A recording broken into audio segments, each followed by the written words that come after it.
ৰঙাদিবাসীৰ বাবে এক ভাল খবৰ কিয়নো যিসকল লোকে ৰৈ ৰৈ বিনালে চিনেমাখন চাব পৰা তেওঁলোকৰ বাবে ৰঙানদীৰ যুৱনেতা ঋষিৰাজ হাজৰিকাই চিনেমা উৎসৰ্গা কৰিছে কিয়নো অহা ৭ তাৰিখৰ পৰা প্ৰায় ৪-৫টা দিন বা এটা বা দুটা স্লট তেওঁলোকে বুক কৰিছে যিসকল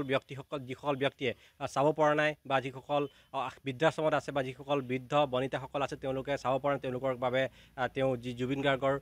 যি ৰৈ ৰৈ বিনালে অন্তিমখন চিনেমা তেওঁলোকে চোৱাৰ ব্যৱস্থা কৰিছে মই তেওঁলোকক জানিব চেষ্টা কৰিম যিহেতু তেওঁ যুৱনেতা হোৱাৰ লগতে কিন্তু জুবিন গাৰ্গৰ এজন প্ৰকৃত অনুৰাগী তেওঁ বহুবাৰ জুবিন গাৰ্গৰ সৈতে বিভিন্ন কামত তেওঁ জড়িত হৈ আছিলে যাৰ বাবে আজি ৰঙানদী সমষ্টিৰ বৃদ্ধ বনিতাকে ধৰি বিভিন্ন ব্যক্তি যিসকলে চিনেমা চাব পাৰে তেওঁলোকৰ কাৰণে কিন্তু উৎসাহ কৰিছে কি ক'ব চাওক মানে জুবিন গাৰ্গ ডাঙৰীয়াৰ সান্নিধ্য পোৱা আমাৰ পৰম সৌভাগ্য হৈছিল আৰু মোৰ জীৱনৰ ইতিমধ্যে কৈছোঁ যে মোৰ জীৱনৰ প্ৰথমখন চিনেমা তুমি মোৰ মাথো মোৰে আৰম্ভ হৈছিল আৰু শেষৰখন চিনেমা এনেকৈ ধৰণে হ'ব এনেকুৱা পৰিৱেশত হ'ব ভবা নাছিলোঁ এতিয়ালৈকে প্ৰায় 3বাৰ মানে চিনেমাখন চালোঁ আৰু কিমানবাৰ চাম নাজানো কাৰণ কিয় মই চিনেমাখন চাবলৈ গৈ থকা নাই বাৰে বাৰে মই চিনেমাখনৰ জৰিয়তে দাদাক লগ পাবলৈ গৈ আছোঁ আৰু যিহেতু ৰঙানদীৰ বিভিন্ন প্ৰান্ত আপোনালোকে জানে যে আমাৰ ইয়াতে এটা মিনিপ্লেক্স আছে ধ্ৰুৱ মিনিপ্লেক্স তো আমি ব্যৱস্থা কৰিছিলোঁ যে আমাৰ এই অঞ্চলৰ বহু লোকে মোক কৈ আছিল যে আমি চিনেমাখন চাব যাব পৰা নাই বিভিন্ন কাৰণত কোনোবা শয্যাগত লোক আছে বিভিন্ন ধৰণৰ লোক আছে বৃদ্ধাশ্ৰমত থকা মাসকল আছে আমাৰ বহু লোকে বিভিন্ন কাৰণত কেৱল আৰ্থিকেই নহয় বিভিন্ন কাৰণত তেওঁলোকে চাব যাব পৰা নাই তেওঁলোকৰো ইচ্ছা আছিল জুবিনদাৰ শেষবাৰলৈ অসমবাসীৰ কাৰণে বিশ্ববাসীৰ কাৰণে দি যোৱা চিনেমাখন চোৱাৰ ইচ্ছা আছিল শেষবাৰলৈ জুবিনদাক লগ পোৱাৰ ইচ্ছা আছিল আৰু সেইকাৰণে যিহেতু আপোনালোকে জানে যে আমি আজি কিছুদিনৰ 6-7 মাহৰ আগতে আমি প্ৰায় এপ্ৰিল মাহ মানত মই মে'ত মই জুবিনদাক ৰঙানদীলৈ লৈ আহিছিলোঁ আৰু লক্ষ লক্ষ মানুহৰ মাজত তেওঁ কৈছিল যে ই অলপ মোৰ নিচিনা তো আজি এই চিনেমাৰ যোনটো চোৱাৰ যোনটো কাৰণ এইটো কোনো সমাজ সেৱা বা মোৰ এইটো হেৰি নহয় এইটো সমাজ সেৱা কৰিছোঁ এনেকুৱা নহয় এইটো মোৰ দায়িত্ব কাৰণ তেখেতে মোক নিজেই ৰাইজৰ আগত কৈছিল ই মোৰ নিচিনা ই মোৰ ভাই তো তেওঁৰ নৈতিক দায়িত্ব পালন কৰি আজি মই কৰি আছোঁ কাৰণ মই ভাবোঁ যে যিসকলে ঘৰত থাকি চিনেমাখন চোৱাৰ ইচ্ছা কৰিছে তেওঁ চাবলৈ মন কৰিছে তেওঁলোকক মই ঘৰৰ পৰা আনি চিনেমাখন দেখুৱাটো ভাইক হিচাপে মোৰ নৈতিক দায়িত্ব জুবিন অনুৰাগী হিচাপে মোৰ নৈতিক দায়িত্ব আৰু সেইকাৰণে আমি কৈছোঁ যে ইতিমধ্যে 7 তাৰিখে আমি আমাৰ বৃদ্ধাশ্ৰমত থকা মাসকল অনাথ আশ্ৰমত থকা আমাৰ ভাইটি ভণ্টিসকল আমাৰ বহু এনেকুৱা শয্যাগত অৱস্থাত থকা মানুহে আমাক যোগাযোগ কৰিছিল তেওঁলোকক আমি অনাৰ ব্যৱস্থা কৰিছোঁ পৰ্যায়ক্ৰমে আমি আৰু কেইবাটাও স্লট আমি ব্লক কৰিছোঁ কৰাৰ উদ্দেশ্যটো এইটো যে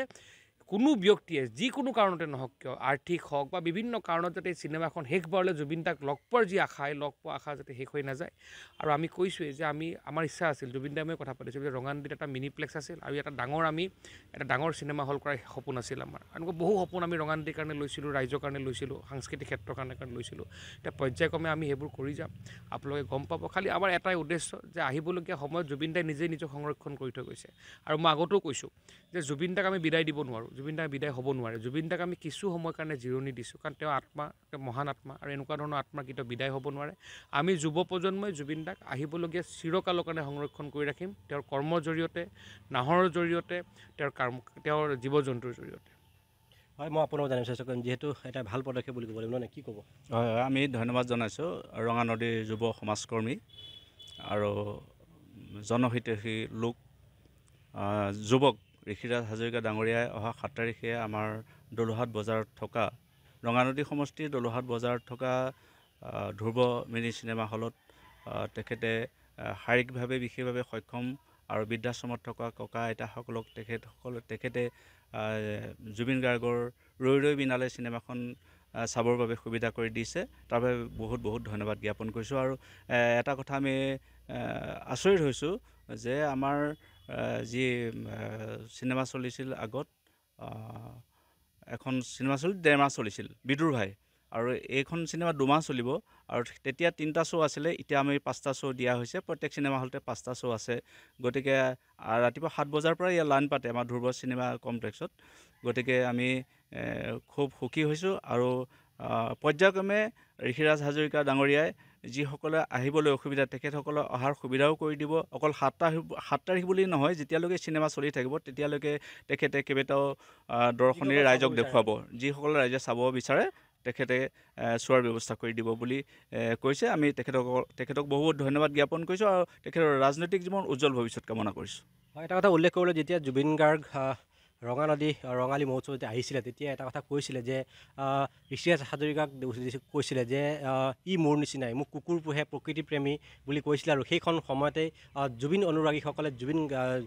জুবিন গাৰ্গক শান্তিত পাবলৈ বহুত চেষ্টা কৰিছিলে কিন্তু ইতিমধ্যে কায়িকভাৱে জুবিন গাৰ্গ নাই যদিও তেওঁলোকৰ চাবৰ বাবে চিনেমাখন চাবৰ বাবে ঋষিৰাজ হাজৰিকা ব্যৱস্থা কৰি দিছে আৰু সকলো ৰাইজকে 7 তাৰিখৰ পৰা যি চোৱাৰ ব্যৱস্থা কৰিছে সকলোকে আহিবৰ কাৰণে তেওঁ অনুৰোধ জনাইছে।